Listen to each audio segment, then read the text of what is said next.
Kita mengenal dalam sejarah Bani Israel ada seorang tokoh namanya Bal'am bin Ba'ura, sebuah tokoh yang sering disebut-sebut oleh Allah Subhanahu wa taala dalam Al-Qur'an karena penyimpangan yang dia lakukan.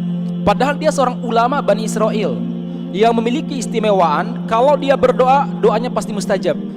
Ketika terjadi peperangan antara Bani Israel dengan bangsa Jabar ini penghuni Palestina, sementara Bani Israel diperintahkan oleh Allah Subhanahu wa taala untuk masuk ke dalam Palestina, tapi mereka dihadang oleh pasukan-pasukan dari bangsa Jabar. Saat itu mereka memutuskan sepertinya tidak ada cara lain untuk menghadapi bangsa Jabar kecuali dialog.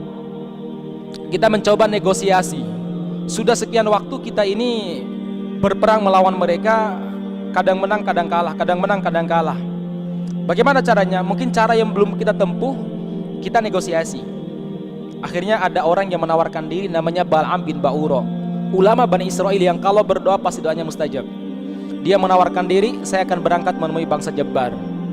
Akhirnya berangkatlah dia. Ketika melihat Bal'am bin Ba'ura datang, maka mereka melakukan berbagai macam cara. Ditawarkanlah yang namanya harta.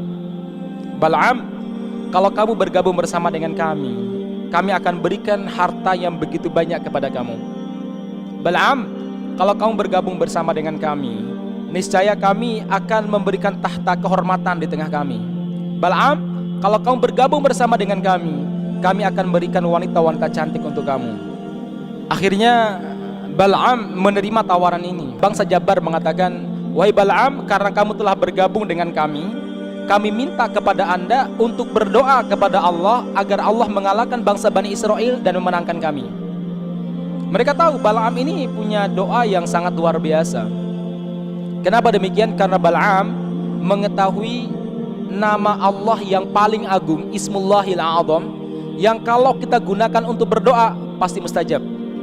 Lalu dia berdoa kepada Allah Subhanahu wa taala, namun Allah Subhanahu wa taala memberikan keajaiban. Ketika dia meminta kecelakaan dan kehancuran bagi Bani Israel, ternyata lidahnya dibelokkan untuk meminta kecelakaan kepada bangsa Jabar.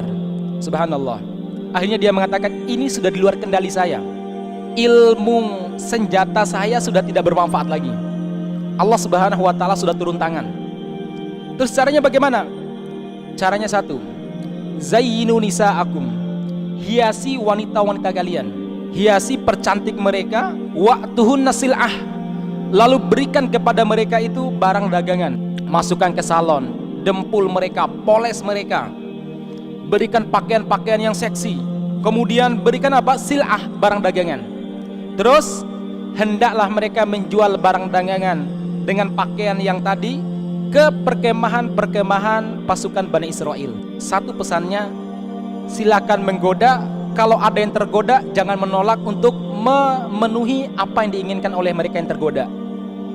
Berangkat dengan kondisi seperti itu, apa yang terjadi? Bayangkan bangsa Bani Israel, mereka sudah sekian bulan gak berjumpa dengan anak istri. Melihat ada wanita yang mempercantik dirinya, menggoda dan lain sebagainya, terjadilah apa yang terjadi, yaitu perzinahan yang cukup mengerikan sekali. Sehingga di sebuah riwayat dalam riwayat Ibnu Katsir rahimahullah dijelaskan, karena begitu banyaknya perzinahan, Allah Subhanahu wa taala menurunkan penyakit taun kepada pasukan Bani Israel. Dalam sehari 3.000 pasukan Bani Israel meninggal, mati semuanya. Ini yang membuat mereka yang masih cerdas bertanya-tanya, apa yang membuat pasukan kita hancur? Sementara kita belum pernah dikalahkan seperti ini. Mereka melakukan penelitian, ternyata ini sebabnya karena wanita-wanita bangsa Jabar yang menawarkan dirinya tadi. Pura-pura berdagang, tapi intinya misinya apa? Bagaimana menggoda iman kaum muslimin. Lalu seorang pemuda yang bernama Fanhas, pemuda yang soleh, pemuda yang sangat taat kepada Allah Subhanahu wa taala, melihat kejadian tersebut, dia kemudian mencari panglimanya. Begitu dia masuk ke tenda panglimanya, dia melihat panglimanya sedang melakukan perzinahan. Lalu dia marah, dia mengambil tombak, keduanya ditusuk seperti sate. Lalu diangkat ke atas langit, dia mengatakan, ya Allah, hakadha naf'alu bima ya'sik. Ya Allah, beginilah kami memperlakukan orang yang berbuat maksiat kepadamu. Ya Allah, angkatlah penyakit dari kami ya Allah. Akhirnya apa? penyakit diangkat oleh Allah Subhanahu wa taala. Sehingga sebagian para ulama mengatakan hikmah dari ini semuanya adalah apa? Dalam menghancurkan umat Islam. Orang-orang kafir ketika mereka tidak mampu dengan cara senjata, mereka merusak akhlak. Yang kedua, doa kita akan diterima dan dikabulkan oleh Allah Subhanahu wa taala kalau kita melakukan amar ma'ruf nahi mungkar. Kalau kita membiarkan kemungkaran, merasa tidak peduli dengan kemungkaran yang terjadi di sekitar kita, doa apapun yang kita panjatkan tidak akan dikabulkan oleh Allah Subhanahu wa taala. Rasul mengatakan, la ta'murunna bil ma'ruf wa la tanhauna 'anil munkar au tad'ullah wa la yustajabu lakum. Pilih, kalian mau amar ma'ruf nahi mungkar, kalau tidak Allah tidak akan mengabulkan doa kalian. Artinya kalau kalian melakukan amar ma'ruf nahi mungkar, Allah mengabulkan. Kalau tidak, Allah tidak akan mendengarkan.